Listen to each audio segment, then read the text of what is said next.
के pharma sector पर अलग कैटेगरी के तहत टैरिफ लगाने के बयान के बाद आज शेयर बाजार में भारी गिरावट देखी गई है। निफ्टी फार्मा करीब 4% नीचे गिरकर 20,529 के स्तर पर आ चुका है। सेंसेक्स भी इस वक्त करीब 700 अंक नीचे है। हालांकि यहां तेजी से रिकवरी देखी जा रही है। कल कहा गया था कि फार्मा सेक्टर को ट्रंप टैरिफ में छूट दे दी है, लेकिन अब ट्रंप ने नया बयान देकर भारत के फार्मा सेक्टर की चिंताएं बढ़ा दी हैं। तो एक तरफ जहां 26% टैरिफ ट्रंप सरकार की तरफ से लगा दिया गया है भारत पर रेसिप्रोकल टैरिफ, उसके बाद से ही जिस दिन ये घोषणा की गई थी उस दिन भी शेयर मार्केट जो है उसमें गिरावट दर्ज की गई। उसके बाद आज एक बार फिर से शेयर बाजार पर इंपैक्ट पड़ता हुआ दिख रहा है। अमेरिका के राष्ट्रपति डोनाल्ड ट्रंप के फार्मा सेक्टर पर अलग कैटेगरी के तहत टैरिफ लगाने के बयान के बाद आज शेयर बाजार जो है उसमें गिरावट देखी जा रही है। निफ्टी फार्मा करीब 4% नीचे गिरा है।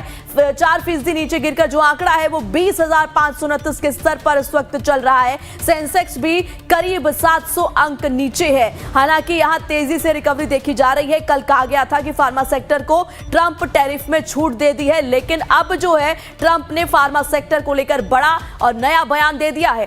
ट्रंप ने बयान दिया है कि भारत के फार्मा सेक्टर पर जो है अलग कैटेगरी के हिसाब से टैरिफ लगाया जाएगा, जिसके बाद से शेयर बाजार पर इसका इंपैक्ट पड़ा है और गिरावट दर्ज की गई है शेयर बाजार में। लगातार जब से टैरिफ का मामला चल रहा है, टैरिफ की घोषणा ट्रंप सरकार ने की है, उसके बाद से ही सीधा सीधा असर कई सेक्टर्स पर भारत में तो पड़ा ही है, लेकिन शेयर बाजार पर सबसे पहला इंपैक्ट इसका पड़ता हुआ नजर आ रहा है। डोनाल्ड ट्रंप के फार्मा सेक्टर पर अलग कैटेगरी के तहत टैरिफ लगाने के बयान के बाद आज शेयर बाजार में गिरावट। निफ्टी फार्मा करीब 4% नीचे 20,529 के स्तर पर, और सेंसेक्स की अगर हम बात करें तो सेंसेक्स भी इस वक्त करीब 700 अंक नीचे है।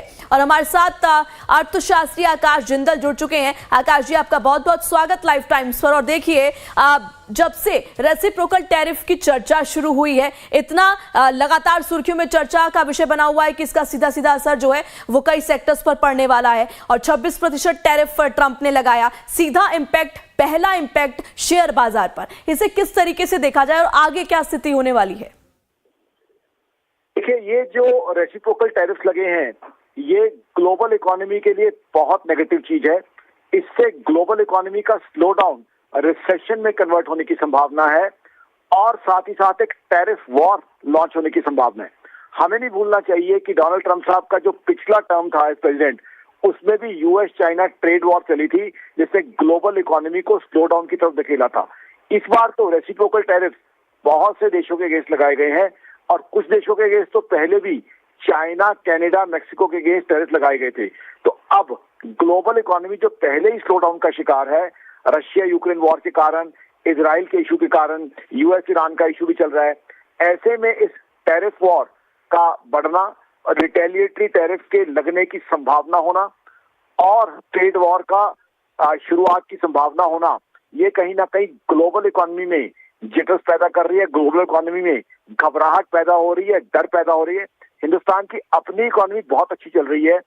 2023-24 यह दर्शक हैरान ना हो कि आकाश जिंदल साहब पिछले साल का डेटा क्यों दे रहे हैं, वो डेटा रिवाइज हुआ है। 2023-24 की जीडीपी ग्रोथ हमारी 9.2% है, जो दुनिया की बड़ी इकोनॉमी जैसे फास्टेस्ट है। साथ ही जीएसटी कलेक्शन देखिए पिछले 3 महीने का बहुत अच्छा परफॉर्म कर रहे हैं हम। इनकम टैक्स कलेक्शन की बात करें, 16% से ऊपर इनकम टैक्स के अंदर कलेक्शन में ग्रोथ है, जो 16 मार्च को डेटा आया है। तो हिंदुस्तान की चाहे जीडीपी ग्रोथ हो, चाहे इनकम टैक्स कलेक्शन हो, जीएसटी कलेक्शन हो, सारे इंडिकेटर्स अच्छे हैं। बट ग्लोबल इकोनॉमी में जो एक घबराहट, पैनिक, ये टैरिफ वॉर की वजह से, क्योंकि कुछ देशों से अब उम्मीद है कि वो साथ के साथ जो है रिटेलिएटरी टैरिफ लगाएंगे। ठीक है आकाश जी, आपका बहुत बहुत शुक्रिया इन तमाम जानकारियों को।